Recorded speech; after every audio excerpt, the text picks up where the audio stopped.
జనరల్గా రేవంత్ రెడ్డి గారికి చాలా క్లారిటీ ఉంది. క్లారిటీ లేనిది ప్రజలకి, క్లారిటీ లేనిది మనకు మాత్రమే.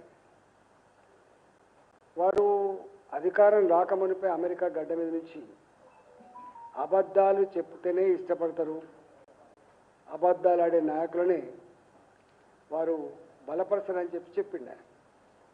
దాని పరాకాష్ఠగా మొన్న ఈ హైడ్రా అనే పదం నేను హిట్లర్ నుంచి తీసుకున్నా అని చెప్పాడు.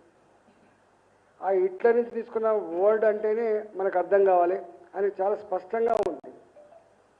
ఈ రాష్ట్రంలో అనేక సంవత్సరాలుగా 70-80 సంవత్సరాలుగా ఏ పేదవాళ్ళు అయితే గూడు నిర్మాణం చేసుకున్నారో, ఏ పేదవాళ్ళ కోసమైతే ఆనాడు భూములు పంచబడ్డావో అసైన్మెంట్ భూములు, ఇవాల్టి ఆయన విధానం అంతా కూడా పేదవాళ్ళ ఇళ్లను కూలగొట్టడం, పేదవాళ్లకు ఆనాడు ప్రభుత్వాలు ఇచ్చినటువంటి జాగలను గుంజుకోవడం, పెద్దవాళ్ళకు కట్టబెట్టడమే ఆయన నిజం తప్ప ఇంకోటి కాదు.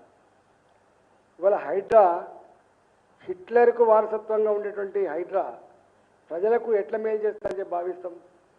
ఇవాళ నాలాంటి వాడు బిగినీలో కొట్లాడినప్పుడు చాలామంది అయ్యో రాజేంద్రన్న గిదినికి ఎందుకు వ్యతిరేకంగా కొట్లాడుతున్నారని చెప్పి అనుకున్నారు.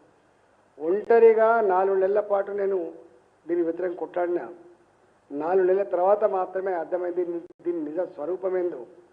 ఇవాళ కోర్టులు బాధ అనిపించే అంశం ఏంటంటే, ఇవాళ ఏ సంస్థ కానీ, అది రాష్ట్ర ప్రభుత్వం కానీ, కేంద్ర ప్రభుత్వం కానీ, ప్రభుత్వాల పరిధిలో ఉన్నటువంటి సంస్థలు కానీ రాజ్యాంగానికి లోబడి, చట్టానికి లోబడి పనిచేస్తాయని చెప్పి అనుకుంటాం. కానీ రంగరాజన్ గారు, హైడ్రా నాకు ఏ చట్టంతో సంబంధం లేదు, నాకు ఏ కోర్టుతో సంబంధం లేదు, నన్ను ఎవరు నిలువరించజాలరు, నేను అందరికంటే అతీతమైన శక్తిని చెప్పి వారు వివరిస్తున్న తీరు మాలాంటోళ్ళని ఖండించడం కాదు, స్వయంగా కోర్టే అనేక సార్లు ఆయనకు మందలించి, నీకు చట్టం అంటే గౌరవం లేదా, నువ్వు చట్ట పరిధిలోకి రావా, నువ్వేం చదువుకున్నావు, నువ్వు సాటర్డే వచ్చిందంటే, సండే వచ్చిందంటే అంటే కోర్టులోకి పోకూడదని చెప్పి నువ్వు ధ్వంసం చేస్తూ ఉన్నావు, ఇది మంచి పద్ధతి కాదని చెప్పి మందలించడమే కాదు, నువ్వు జాగ్రత్తగా ఉండు లేకపోతే నేను జైల్లో పెడతామని చెప్పిన తర్వాత కూడా వాళ్ళు మార్చుకోకపోతే